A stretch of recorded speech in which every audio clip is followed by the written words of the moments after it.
നമസ്കാരം. ഇന്ത്യയിലെ American ambassador post കഴിഞ്ഞ ജനുവരി മുതൽ ഒഴിഞ്ഞുകിടക്കുകയായിരുന്നു. ആര് ഈ സ്ഥാനത്ത് ചുമതലയേൽക്കും എന്ന ചോദ്യങ്ങൾക്ക് മറുപടിയുമായി എത്തിയിരിക്കുന്നത് സാക്ഷാൽ അമേരിക്കൻ പ്രസിഡന്റ് ഡൊണാൾഡ് ട്രംപ് തന്നെയായിരുന്നു. തൻ്റെ സന്തത സഹചാരിയായ സെർജിയോ ഗോറിനെ നാമനിർദ്ദേശം ചെയ്തുകൊണ്ടാണ് ട്രംപ് രംഗത്ത് വന്നത്. തൻ്റെ അമേരിക്കൻ അജണ്ട നടപ്പിലാക്കാൻ തനിക്ക് ഏറ്റവും വിശ്വസ്തനായ വ്യക്തി അവിടെ വേണം എന്നാണ് ഗോറിനെ നാമനിർദ്ദേശം ചെയ്തുകൊണ്ട് ട്രംപ് വ്യക്തമാക്കിയത്. ആരാണ് ഈ സെർജിയോ ഗോർ? ട്രംപിൻ്റെ അടുത്ത വിശ്വസ്തനും ദീർഘകാല സഹായിയുമാണ് സെർജിയോ ഗോർ. നിലവിൽ വൈറ്റ് ഹൗസിലെ പ്രസിഡൻഷ്യൽ പേഴ്സണൽ ഓഫീസിൻ്റെ ഡയറക്ടറാണ്. സോവിയറ്റ് യൂണിയൻ്റെ ഭാഗമായിരുന്ന ഉസ്ബെക്കിസ്ഥാനിലെ താഷ്കണ്ടിലാണ് സെർജിയോ ഗോർ ജനിച്ചത്. ചെറുപ്പത്തിൽ തന്നെ കുടുംബത്തോടൊപ്പം മാൾട്ടയിലേക്കും പിന്നീട് അമേരിക്കയിലേക്കും കുടിയേറി. ജോർജ് വാഷിംഗ്ടൺ യൂണിവേഴ്സിറ്റിയിൽ നിന്ന് ബിരുദം നേടിയ ശേഷം റിപ്പബ്ലിക്കൻ പാർട്ടി രാഷ്ട്രീയത്തിൽ സജീവമായി. സെനറ്റർ റാൻഡ് പോളിൻ്റെ ഡെപ്യൂട്ടി ചീഫ് ഓഫ് സ്റ്റാഫായും പ്രവർത്തിച്ചിട്ടുണ്ട്. ട്രംപിൻ്റെ രാഷ്ട്രീയ പ്രചാരണങ്ങളിലും പുസ്തകങ്ങൾ പ്രസിദ്ധീകരിക്കുന്നതിലും പ്രോ ട്രംപ് സൂപ്പർ PACകളിലും ഗോർ ഒരു പ്രധാന പങ്കാണ് വഹിക്കുന്നത്.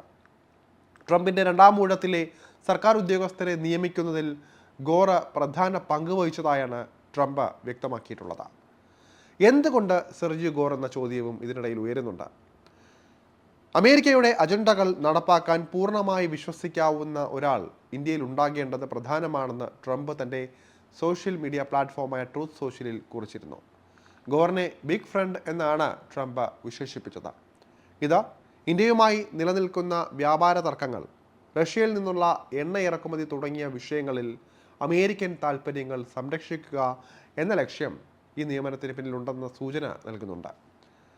ലോകത്തിലെ ഏറ്റവും വലിയ ജനസംഖ്യയുള്ള ഒരു മേഖലയിൽ എൻ്റെ അജണ്ട നടപ്പാക്കാനും മേക്ക് അമേരിക്ക ഗ്രേറ്റ് അഗെയിൻ എന്ന ലക്ഷ്യം പൂർത്തിയാക്കാനും തനിക്ക് പൂർണ്ണമായി വിശ്വസിക്കാൻ കഴിയുന്ന ഒരാൾ ഉണ്ടായിരിക്കേണ്ടത് അനിവാര്യമാണ്. സെർജിയോ ഒരു മികച്ച അംബാസഡർ ആയിരിക്കുമെന്നും ട്രംപ് കുറിക്കുകയായിരുന്നു. ഗോറിൻ്റെ വിശ്വസ്തതയെ ട്രംപ് പ്രത്യേകം പ്രശംസിക്കുകയും ചെയ്തു.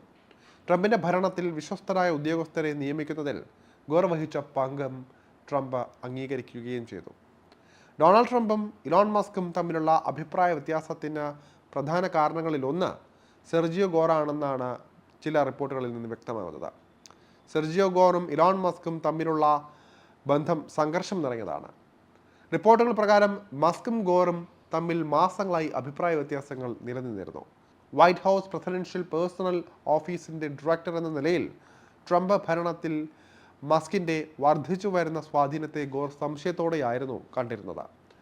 ട്രംപിൻ്റെ ഭരണകൂടവുമായി ബന്ധപ്പെട്ട അഭിപ്രായ വ്യത്യാസങ്ങൾ വർദ്ധിച്ചത് നാസ തലവനായി ജാരഡ് ഐസക്മാനെ നിയമിക്കാനുള്ള നിർദ്ദേശത്തിൽ നിന്ന് പിന്മാറാൻ ട്രംപിനെ ഉപദേശിച്ചതിലൂടെയാണ്. ഐസക്മാൻ മസ്കിൻ്റെ അടുത്ത സുഹൃത്തും വിശ്വസ്തനുമാണ്. ഐസക്മാൻ്റെ നിയമനത്തിന് മസ്ക് ശക്തമായ പിന്തുണ നൽകിയിരുന്നു.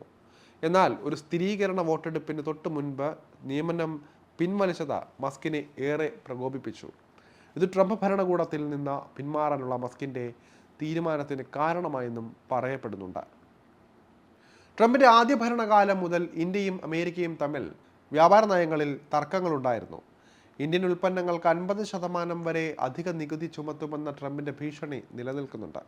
ഈ വിഷയങ്ങളിൽ അമേരിക്കൻ താൽപ്പര്യങ്ങൾക്കനുസരിച്ച് മാറ്റങ്ങൾ കൊണ്ടുവരാൻ ഗോറിന് സാധിക്കും എന്നാണ് ട്രംപ് കരുതുന്നത്. ഗോറിനെ പോലെ ട്രംപുമായി വ്യക്തിപരമായ അടുപ്പമുള്ള ഒരാളെ അയക്കുന്നതിലൂടെ ചർച്ചകൾ ഗൗരവത്തോടെ മുന്നോട്ട് കൊണ്ടുപോകണമെന്നും എല്ലാ സന്ദേശങ്ങളും നേരിട്ട് പ്രസിഡന്റിൽ നിന്നുള്ളതാണെന്നും ഈ നീക്കത്തിലൂടെ ട്രംപ് അറിയിക്കുന്നുണ്ട്. റഷ്യയുമായുള്ള ബന്ധം നിയന്ത്രിക്കുക. റഷ്യയിൽ നിന്ന് ഇന്ത്യ എണ്ണ വാങ്ങുന്നതിനെതിരെ അമേരിക്ക പലപ്പോഴും അതൃപ്തിയും പ്രകടിപ്പിച്ചിരുന്നു. റഷ്യയിൽ നിന്നുള്ള എണ്ണ ഇറക്കുമതി 42% ഉയർന്നതായും റിപ്പോർട്ടുകളുണ്ടായിരുന്നു. ഈ വിഷയത്തിൽ അമേരിക്കയുടെ നിലപാടുകൾക്കനുസരിച്ചുള്ള നീക്കങ്ങൾക്കായി ഗോർ പ്രവർത്തിക്കുമെന്നും ട്രംപ് പ്രതീക്ഷിക്കുന്നുണ്ട്. ഇന്ത്യയുമായി നയതന്ത്ര തലത്തിൽ ഒരു പുതിയ യുഗം തുടങ്ങുന്നതിന് പകരം തൻ്റെ നയങ്ങൾ ഫലപ്രദമായി നടപ്പാക്കുന്നതിന് പൂർണ്ണമായി വിശ്വസിക്കാവുന്ന ഒരു പ്രതിനിധിയെ നിയമിക്കുകയാണ് ട്രംപ് ചെയ്തിരിക്കുന്നത്. ഗോറിന് ഇന്ത്യയെക്കുറിച്ച് കാര്യമായ ധാരണയില്ല എങ്കിലും ട്രംപിൻ്റെ ഏറ്റവും വിശ്വസ്തനായ വ്യക്തികളിൽ ഒരാളായതിനാൽ അദ്ദേഹത്തിന് ആവശ്യമുള്ളപ്പോൾ നേരിട്ട് ട്രംപുമായി ബന്ധപ്പെടാൻ സാധിക്കും. ഇത് ഇന്ത്യ അമേരിക്കൻ ബന്ധത്തിൽ ട്രംപിൻ്റെ സ്വാധീനം വർദ്ധിപ്പിക്കുമെന്നാണ് ട്രംപ് കരുതുന്നത്.